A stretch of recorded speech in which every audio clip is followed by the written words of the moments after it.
I despise the YouTube retro gaming community, or at least a subset of them, right? Now, ladies and gentlemen, there's some cool content creators out there when it comes to retro games, but I gotta say, I'm more inclined towards the elitism of the YouTube retro gaming side. Now, let me get out to this. Now, I made this video around 2 years ago where I talked about how emulation wasn't fucking evil, and I'm going to reiterate that. I'm going to actually reiterate it to a point where we're going to go through a lot of the common complaints. We're going to go through why Jesus isn't going to hate you if you decide to emulate a game. Okay, so if you're on the verge of emulating the Minish Cap right now on, like, you know, RetroArch, don't worry.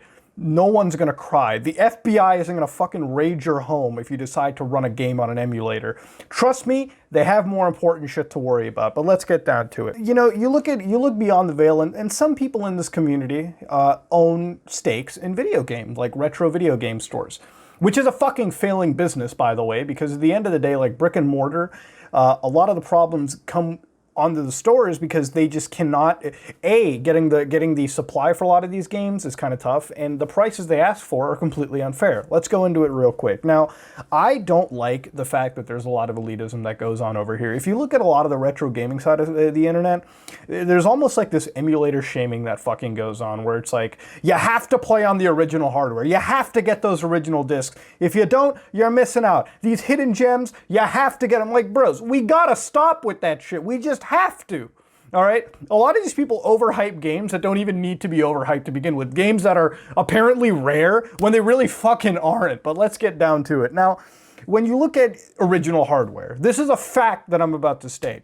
Original hardware will die out one day. This computer that I have, I put a lot of money into it. 30 years from now, this computer is going to be fucking failing. It probably already will have failed. So the point I'm trying to make here is this hardware is going to be gone. And if you have a PlayStation 3, one of my favorite games on that generation was Metal Gear Solid 4. At some point, every PS3 is going to die, okay? It's just a fucking reality. Unless you have things like backwards compatibility, then you officially cannot play Metal Gear Solid 4 again. Now, with projects like RPCS3, they're reaching a point where they're going to make Metal Gear Solid 4 playable. They're going to preserve it through emulation. And that is one thing that I'm all for. This elitism where you have to have original hardware, you have to seek out the hardware, you have to pay hundreds of fucking dollars to play rare games is completely out of the question. A lot of these people make it out like Duck Hunt and Super Mario on the NES is fucking rare for some reason, or like Legend of Zelda or Metroid, when you can find copies of these games, you know, fairly decently if you like look around a little bit. What happens is you go onto places like Amazon, you go onto places like eBay, and some dumb shit lists the game for $9,000. So immediately to every idiot on the internet, they're like, well, I guess fucking Duck Hunt must be worth $9,000. And then Wii Sports gets into the mix. Somebody puts Wii Sports up there for like 60 grand, and you're just like, oh shit, 60 grand? You're telling me a Corvette price for Wii Sports? Well, holy shit, I have Wii Sports. Everyone has Wii Sports. It's not rare. Some dumb shit put it up there on the internet for 60 grand. That game's worth less than the shit I took. All right, let's be real here. Retro gaming, all right, ladies and gentlemen, is completely mystified on the internet at this point. I feel as a video gamer, you should be able to game any way you want. If you want to game on original hardware, go do it. But don't fucking shame anybody who games on a goddamn emulator, because some people just cannot afford to game on real hardware, and some people may not even want to bother with real hardware. So let's go over some misconceptions. One of the things that I hear is, oh, it's illegal to play video games on an emulator, which is bullshit. Let's get down to it. Now, it's illegal to own ROMs or backups if you don't happen to own the actual game itself. That's a gray area. Is the FBI gonna bust you down because you downloaded Metal Gear Solid 3 Snake Eater, you know, and you don't own it? No, they're probably not, okay? But it's not exactly legal to do that. Emulators themselves are not illegal, okay? Emulators themselves, if you go back to the case of Sony versus Bleem, having an emulator which replicates hardware is fucking legal, 100%. The distribution of proprietary software with that is illegal. That's why, case example, when you go and get PCSX2, a PS2 emulator, they don't give you the BIOS files because the BIOS files belong to Sony. That's Sony's proprietary code. You cannot freely distribute that. That's why they require you to download them elsewhere or dump them on your own. People just Google the BIOS and download it anywhere. But it's to separate the fact that they cannot legally distribute that. Otherwise, it's all kosher. When you get RPCS 3, do they distribute the PlayStation 3's operating system? No. You got to get the firmware package from Sony themselves and install it onto the actual emulator. Some emulators don't do it. Some emulators have found a way to run code without the requirement of firmware files. That's separate. But this is why emulators are illegal. You cannot take down an emulator. So it is not illegal. If emulators were actually fucking illegal, you don't think Sony or Nintendo would like DMCA, Dolphin, or PCSX2? Are you out of your mind? Of course they would, but they legally cannot. So the whole retro gaming argument that you're committing a fucking felony by playing a game on an emulator has just been shot down. There's no way you can sit there and bullshit the argument now. I just fucking proved it. That's how it is. Now, the other argument I hear is the games run worse, or, oh, they're not original. They're not running on original. They have inaccuracies. Yeah, okay, of course emulators are going to have fucking inaccuracies. That's not a tough, argument to make. But as time goes on, you're telling me that an SNES emulator right now is completely inaccurate? Have you heard of Higan? All right, that's the SNES emulator that requires a fuck ton of resources because it aims for complete accuracy. So if I buy the SNES Classic, or, oh shit, let me show you this piece of crap, the PlayStation Mini. Okay, this is an official piece of hardware by Sony, right? You want to know a fun fact? It has no actual PS1 hardware. It's a fucking emulator box. So if Sony is selling me an emulator box, it must be pretty fucking accurate to run games. Am I not wrong? So ladies and gentlemen, yes, it's not original accuracy, but it's getting close to it. And in some cases, the original accuracy is superseded. Now, if you follow the RPCS3 project, which is one of my favorite emulators right now, that and Xenia, which is an Xbox 360 emulator, RPCS3 can actually run games at 4K now. And it's not a big deal to run it at 4K either. These games are usually bottlenecked by a CPU, which means you need like an i9 or like a fucking Threadripper at this point. But as long as you have a pretty modern GPU, you can get games up to 4K. Automatically, they look better than the goddamn PS3 because PS3 is running a game at 720p. So if you're going to argue, let me give you an example. If you're running a game like Persona 5, a great RPG, on RPCS3, you can crank that shit up to 4K. You can inject a 60 frame per second patch. It's already better than the PS4 version. And if you want to say, well, I mean, it's not the original system. Yeah, it's only double the fucking frame rate and like 4 times the actual resolution. Yeah, no, it's not that great. No, it's not even close to. Are you out of your mind?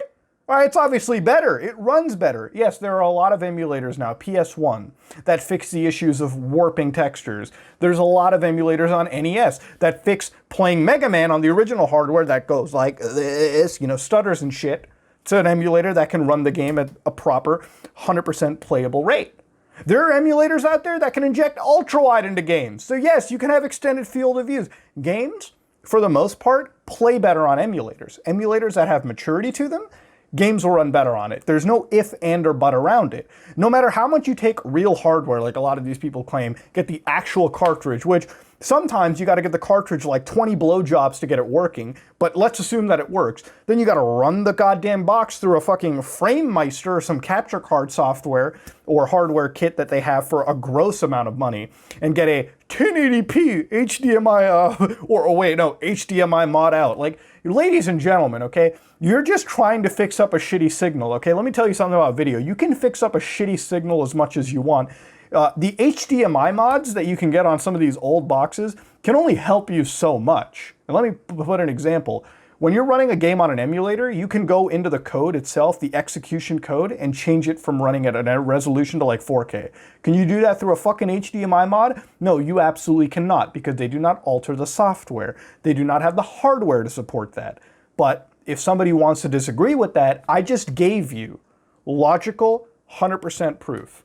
And then the third argument is, well, you're killing the sales of retro games if you emulate.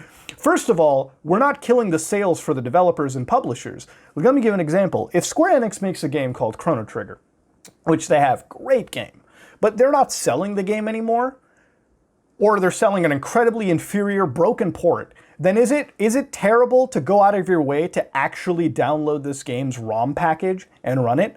Because if you do that, and they're not selling the game, Square Enix makes no money whether you pirate the game or you don't. But you know who doesn't make the money? Third-party brick-and-mortar mom-and-pop shops.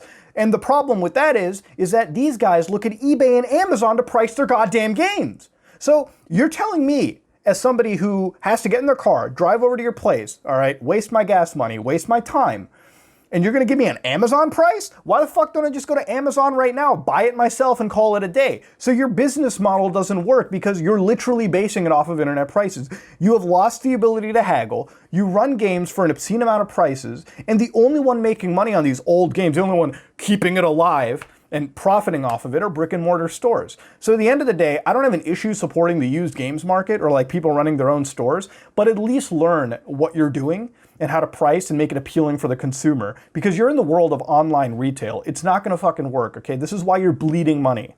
That's what's happening. And this whole thing about game preservation needs to chill out, because preserving these cartridges doesn't help. These cartridges are getting old. They're going to stop. They're gonna oxidize. They're not gonna work anymore. They have a lifespan. You know what doesn't have a lifespan? Cloud backup storages, redundancies. This is what's going to keep gaming alive. Emulators, like I said earlier with Metal Gear Solid 4, eventually every PS3 is dead. It's gone, okay? Endgame.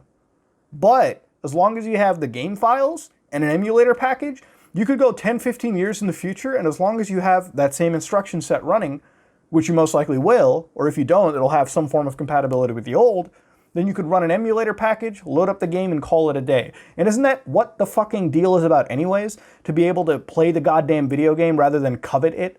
I mean, if we're going all religious right now, you know, with the whole Jesus intro, then isn't coveting something pretty terrible? Like, you guys are literally sitting over there coveting these fucking games, all right, charging obscene prices, making it out like these games are worth these obscene prices.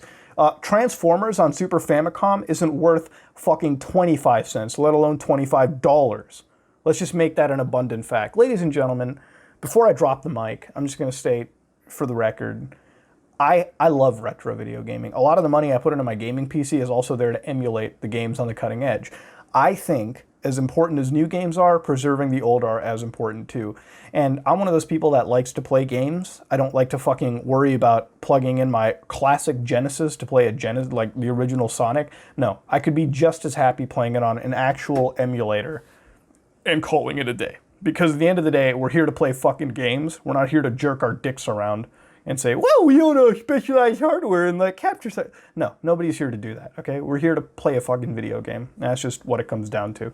And if you're over there, if you're gonna be an elitist about it, we gotta have a discussion, right? It's like being an elitist about PC gaming, okay? Like, congratulations, you're a fucking perma neckbeard. Awesome, I'm really glad, okay? Really, really great that you shoved it to the Xbox One kids and guys, okay? It's fucking amazing. But let's not be elitist about it, okay? If you want to play a retro game, okay, you should be able to load up RetroArch on your toaster, on your PC, on your Xbox One, PlayStation, GameCube, or whatever, and just have a good time. All right? Nobody should make you feel bad for playing Advance Wars on your fucking emulator versus an actual GBA. And if they do, all right, you know, there's a corner. Okay, go fuck yourself. That's all I can really say.